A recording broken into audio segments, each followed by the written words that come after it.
Hey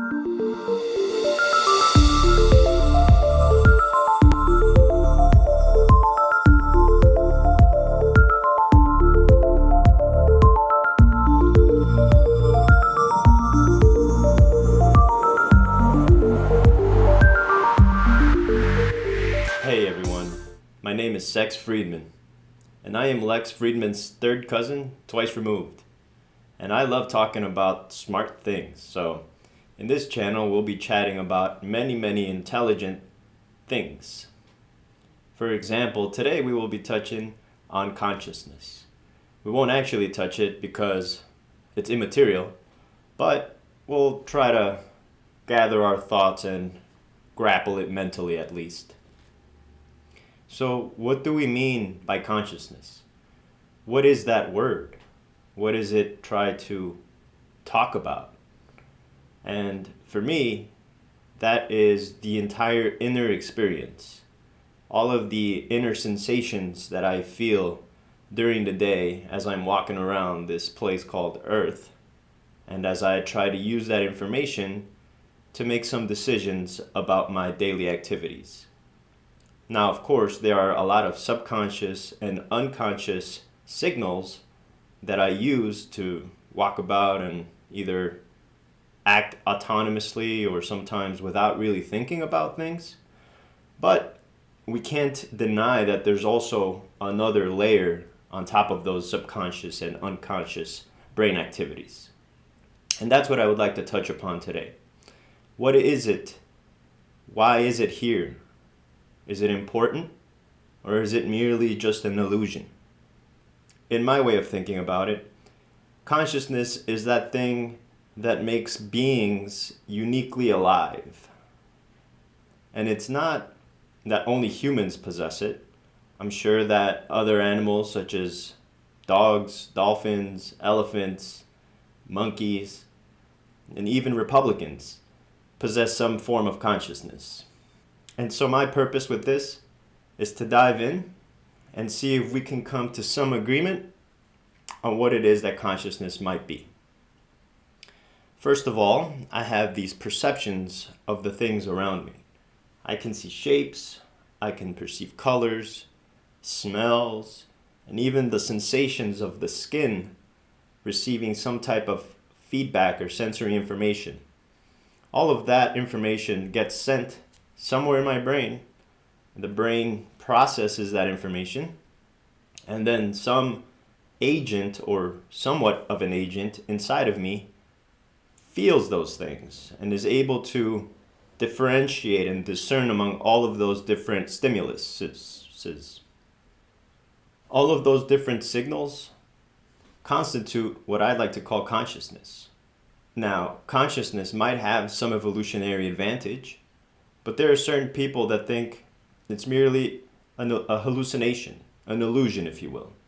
And it really serves no other purpose than to post-rationalize certain decisions that we've taken. That seems a little sad to me.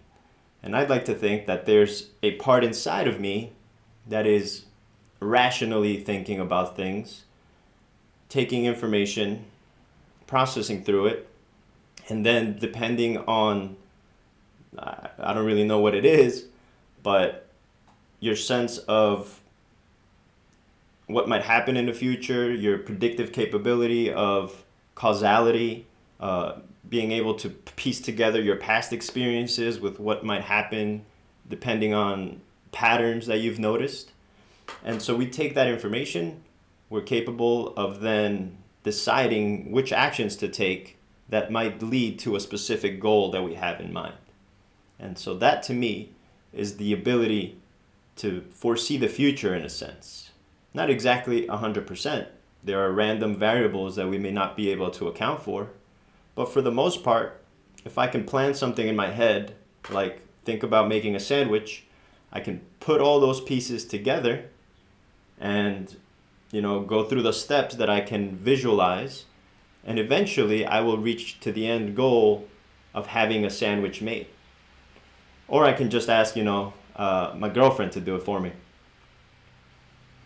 In any case, there's some processing, some internal monologue, some internal imagery that accompanies those future thoughts, those future actions that I would like to take. And all of that, I think, is part of what I define as consciousness. And it's very important. We should use our consciousness more deliberately, more intentionally. And in that way, we can go above the instinctual levels that we have built into us, those subconscious and unconscious urges, let's say, to just go about your day routinely doing things without really putting much thought into it. And so the mind is a very interesting place. It's a very interesting phenomenon. And I would like to explore that further. This is just one of many videos that I will make on this subject. And the reason for that is I've thought about this for many, many years. And every time I brought it up in conversation or tried to have some type of chat or dialogue with my friends, let's say, it's never been really taken seriously. Like I've said, many people think it's a hallucination, an illusion. Many, big named philosophers such as Daniel Dennett, Sean Carroll, etc. They really think, Sam Harris is included in this, they're of the idea that the consciousness, the awareness that I'm speaking of, has no real pull, let's say, or push in our day-to-day activities or our reality. It is merely just a post-rationalization process that we kind of use after the fact that certain actions have been acted out. And in that case, it becomes a deterministic hellhole. In other words, we really don't have any free will, let's say, or any ability to change our actions or change the way that we do things. We are solely a product of our environment and certain internal genetics, and we are predisposed to live out a life of deterministic, non-free-willed life. And I don't necessarily believe that, so I'm here to push back against those ideas. I'm here to explore different types of ways that I think our consciousness or our mind might work, and we'll definitely try to learn together. Now, there's obviously limits to the abilities that we have to control the things that we might be able to do. Of course, there will be people with less of an ability to have those conscious meta thoughts, and thus they will be very limited in their ability to choose different actions and perform in a more successful manner. Now, that doesn't negate the fact that there are people who can use that ability to think and reason and abstractly navigate through this world in a more deliberate and intentional manner. And that's kind of what I would like to highlight and point out, that us as humans have this ability to really, really look towards the future and remove ourselves from this present moment, to be able to plan, to be able to dedicate ourselves to specific tasks that we can see in our heads, in our third eye, in our visual imagination, if you will. We can see those different actions taking place, the different potentials, and thus we can then direct ourselves to the appropriate one that will be correct for us, that will be correct for those around us, in the sense that we can progress together. And, it can also be used to do some damage. We can also choose to be evil in that sense. I can premeditate a murder. I can premeditate and plan something evil to act out and hurt many, many other people. And I think that's an important topic of conversation that we should all have, and that it's not just a byproduct of the environment and all of these deterministic forces. There is an ability inside of us to look inward, to feel those inner sensations, to feel those inner thoughts through the inner monologue that we construct inside of our head. And inside of our head, not only can we hear our thoughts, but we can visualize images and we can uh, have sensations of smells that we might be able to think of that we've experienced before. And that comes with intention. I can intend to do that at this moment right now.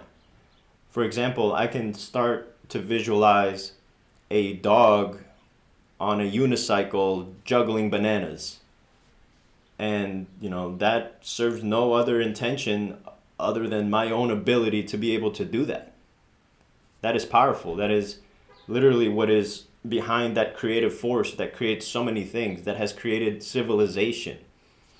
If you look at art, if you look at music, if you look at all of these different areas, including science, all of that takes some type of mental effort, some type of intention to go towards those areas of the fringes of, or the outskirts, let's say, of our comfort zone, or of what we understand currently, to try to push those limits, to explore beyond what we currently know and what we're currently capable of. And so I invite you to come and join me in this mystery, in this journey of self-discovery for all of us. We all have that inner sensation that I speak of. We'll look at the topic of the hard problem of consciousness. Of course, we'll get there slowly. We'll ease our way into that. We don't want to, rape ourselves with too much thinking all at once. And in that way, I think we can all have more commonality amongst ourselves instead of just dividing ourselves based on these external factors such as our skin color, our race, our gender, and all the other things that, the media and all these people try to get us to fight over. And I want us to really understand that underneath all of that, at the core, the base fundamental of our existence lies this awareness, this consciousness, this gift that is a complete mystery. Nobody really knows how it works. Nobody knows how the pieces come together, especially all of these inanimate, let's call it molecules, to form this overall sensation, this picture of reality that we wake up to every day. And so my name is Sex Freedman, like I mentioned previously. I'm Lex Friedman's third cousin, 2 times removed, and I'm here to fuck shit up.